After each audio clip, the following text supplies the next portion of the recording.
अस्सलाम वालेकुम मेरे प्यारे प्यारे व्यूवर्स को मेरा प्यार भरा सलाम। मैं हूँ हफ्सा फरीद और आप देख रहे हैं मेरा YouTube channel Hafsa Farid cooking. उम्मीद करती हूँ आप सब खैरियत से होंगे, खुशबाश होंगे। आज की रेसिपी बहुत ही ज़्यादा डिफरेंट बनने लगी है। आपने इस रेसिपी को एंड तक वॉच करना है। बहुत ही मज़ेदार सी रेसिपी है। आप अगर पहली दफ़ा भी बनाएंगे तो झटपट बन जाएगी। तो रेसिपी बनाने के लिए सबसे पहले लेंगे एक बाउल और इसके अंदर आपने शामिल कर देना है 1 कप ही मैदा। मैदे को आपने अच्छे से छान लेना है। फिर आपने 1/4 चम्मच नमक शामिल करना है। साथ ही 1/4 चम्मच अजवाइन शामिल करनी है। और फिर आपने 1 चम्मच घी शामिल करना है। आप ऑयल का भी इस्तेमाल कर सकते हैं, मगर मैं कहूँगी आपको कि आपने घी ही यूज़ करना है। घी यूज़ करने से खस्ता बनेंगे। अब आपने अच्छे तरीके से मैदे में घी को मिक्स कर लेना है 2 से 3 मिनट के लिए। साथ ही साथ इस पॉइंट पर अगर आप अभी तक मेरे चैनल पर पहली दफ़ा आए हो और आपने सब्सक्राइब नहीं किया चैनल को, तो जल्दी से मेरे चैनल को सब्सक्राइब कर दें, लाइक कर दें और शेयर करना मत भूलिएगा। घी अच्छे से मैदे में मिक्स हो चुका है, उसकी ये निशानी है। अब आपने हल्का हल्का पानी शामिल करते जाना है और इस तरीके से आपने डो बना लेनी है। डो की कंसिस्टेंसी कितनी होनी चाहिए ये आप देख लीजिएगा। ना ही बहुत ज़्यादा पतली हो और ना ही बहुत ज़्यादा गाढ़ी। साथ ही इस पॉइंट पर अगर आपने अभी तक मेरे चैनल को सब्सक्राइब नहीं किया, लाइक नहीं किया, जल्दी से सब्सक्राइब कर दें, लाइक कर दें और शेयर करना मत भूलिएगा। आपका बेहद शुक्रिया। इस पॉइंट पर आपने पानी का ज़्यादा इस्तेमाल नहीं करना, हल्का हल्का पानी आपने यूज़ करते जाना है और इस तरीके से आपने जो डो है वो बना लेनी है।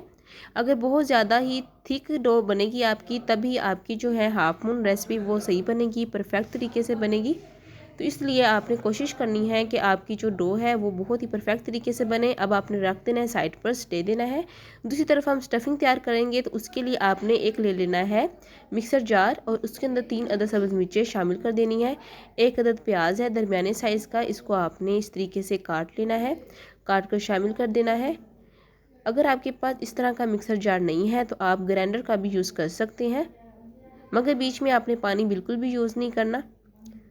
तो अब देखें बहुत ही आसानी के साथ प्याज और मिर्चों का पेस्ट जो है वो तैयार हो चुका है। तो मिक्सचर जार बहुत किस्म के जो हैं मार्केट में अवेलेबल होते हैं।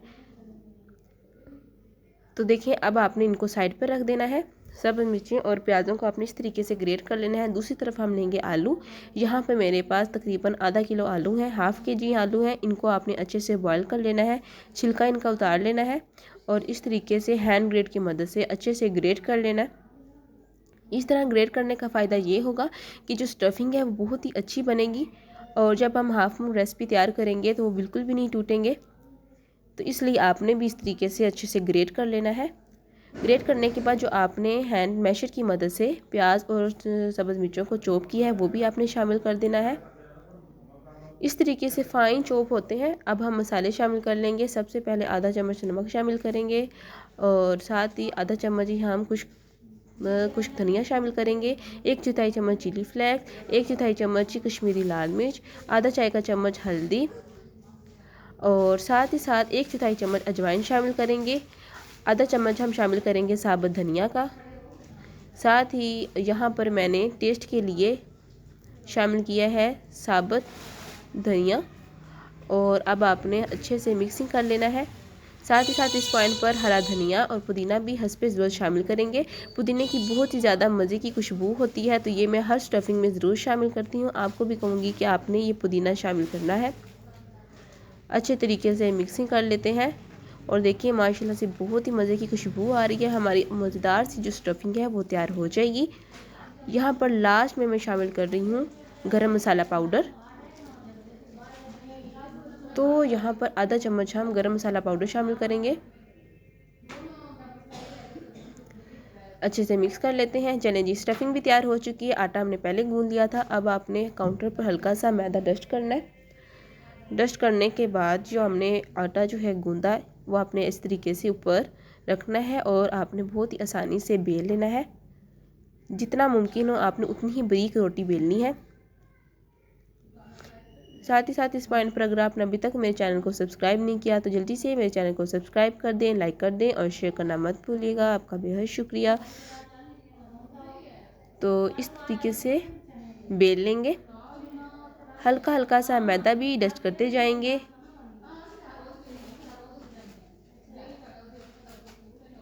मैदा डस्ट करने के बाद अच्छे से इस तरीके से बेल लेंगे। इस तरह से बेलते जाएंगे।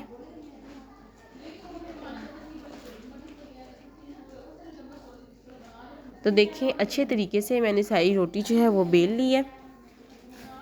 बिल्कुल यही कंसिस्टेंसी होनी चाहिए। जब आपको लगे कि आटा जो है वो चिपक रहा है काउंटर के साथ, हल्का हल्का सा मैदा डस्ट कर लीजिएगा।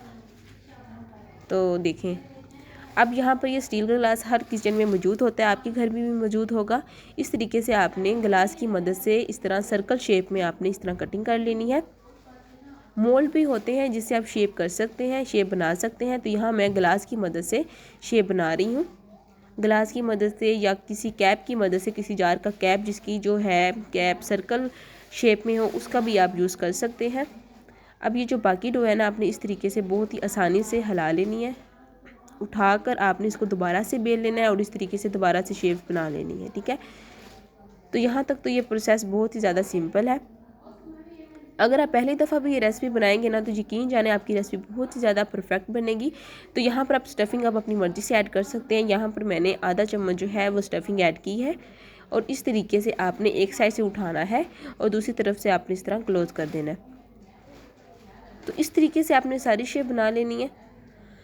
तो चलें जी, हाफ मून जो है वो बहुत ही अच्छे तरीके से तैयार हो चुका है दोनों तरफ से। अब इसको हम क्लोज़ कर देंगे। क्लोज़ करने का फ़ायदा ये होगा कि जब हम फ्राई करेंगे तो फ्राई करते दौरान बहुत ही कम तेल खर्च होगा। तो इस तरीके से ये जो इसकी किनारी है ना, किनारी पे मैंने डिज़ाइन बना लिया है फोक की मदद से। आप सिंपल भी रख सकते हैं। अच्छा, यहाँ पर मैंने ना घी अच्छे तरीके से पहले ही गर्म करके रख लिया है और अब आपने मीडियम फ्लेम पर एक एक करके इनको ऑयल में शामिल करते जाना है और फ्राई करते जाना है। इस पॉइंट पर कोटिंग भी आप यूज़ कर सकते हैं, अलग से कोटिंग बनाकर उसको ब्रेड क्रम्स के साथ लगा के तब भी फ्राई कर सकते हैं। ऑप्शनल है ये, बट मैंने कोटिंग यहाँ पर यूज़ नहीं की है। इस तरीके से इनको फ्राई कर रही हूँ तो बहुत ही झटपट से ये फ्राई हो जाते हैं। अच्छा, यहाँ पर आपने मीडियम फ्लेम पर इनको फ्राई करना है तकरीबन 3 से 4 मिनट के लिए। इस तरह से इनकी साइड भी चेंज करेंगे। फ्लेम हाई नहीं करना वरना ये जल सकते हैं। तो इस तरीके से आपने मीडियम फ्लेम पर अच्छे से फ्राई करते जाना है। फ्राई करने के बाद यहाँ पर स्ट्रेनर की मदद से आपने अच्छे से निकाल लेना है ताकि जो इजाफी ऑयल वगैरह है वो निकल जाए। तो देखिए बहुत ही आसानी के साथ हमारी आज की जो रेसिपी है वो तैयार हो चुकी है। अगर आप पहली दफ़ा भी बना रहे हैं ये रेसिपी तो यकीन जाने बहुत ही परफेक्ट आपकी ये रेसिपी बनेगी। अब आप शाम की चाय के साथ सर्व करें मेहमानों को, केचप के साथ, रायते के साथ। बहुत ही मज़ेदार सी ये रेसिपी है बनी। ईद आ रही है, ईद में भी मेहमानों को ये रेसिपी बनाकर सर्व कीजिएगा चाय के साथ, बहुत ही मज़ेदार सी लगती है। उम्मीद करती हूँ आपको मेरी आज की रेसिपी बहुत ही ज़्यादा मज़े की लगी होगी। फिर मिलूँगी एक नई रेसिपी के साथ, तब तक इजाज़त दें। अल्लाह हाफिज़।